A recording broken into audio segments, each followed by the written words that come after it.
Besides, it doesn't feel like the reports will come true. It snowed all of last night, but now everything is still. Nature has taken a breath, and you can almost hear her hold it. Nothing is quieter than freshly fallen snow. The forest either side is a tight knot of fir trees and tall, skinny birch. Frosted branches glisten in the fading light. Beneath the canopy, an uninterrupted expanse of white. A duvet that's been shaken out until it's thick and fluffy, concealing what lies beneath. Something about winter frightens me. It's how suddenly the darkness moves in. By 5 p.m. it's pitch black outside, and that's when my sense of being trapped awakens.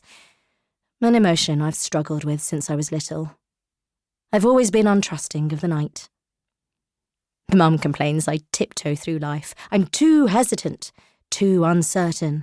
I must try to be more like my younger sister, Adele, who strides confidently wherever she goes. Adele. The thought of her, and why I've made this 12-hour drive to eastern France now fills me with anger. My self-absorbed baby sister. The words swell like a storm, and soon I'm so consumed with resentment I don't notice how everything around me has changed. The trees have parted. The sky has expanded into a blaze of sunset.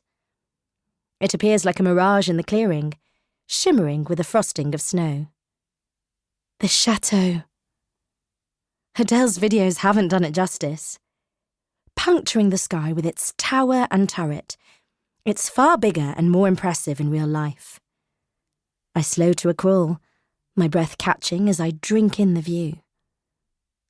Perfectly proportioned, as tall as it's wide. Built from limestone the colour of butter, with granite rimming the windows like smoky eyeliner. There are sage green shutters, a Juliet balcony wrapping around the upstairs room.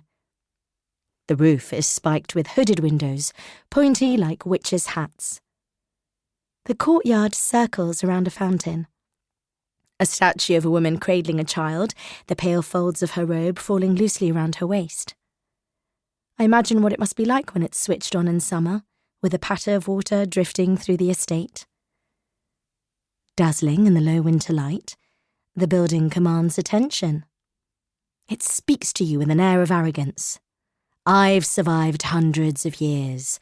I've weathered storms fiercer than you'll ever know. Look at me. Adele's been calling it small in her videos, compared to other chateaux in the region because it only has 9 bedrooms. Only 9! There's no doubt in my mind. This is the grandest home I've ever seen. I feel a stab of jealousy as I can't help but compare her life to mine. How far I've been left behind. My eyes are stuck on the view as I slow to a stop, and it takes me a moment to notice. I'm the only car here. They'll be parked around the back. She'll have had the stables converted to garages. I scoff at the extravagance of her new life. Turning off the engine, I sink back and take a moment. Pulling my emotions together, building up courage. How will I break the news to her? I'm still trying to process it myself. It's all been so sudden. The doctors promised Mum was getting better. I steal one last breath and then open the door, stepping out into the fray.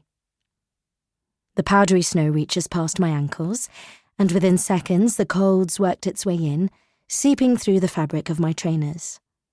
I'm not dressed for this weather. It was sunny when I left home in England. I hunch into my coat and tighten the belt.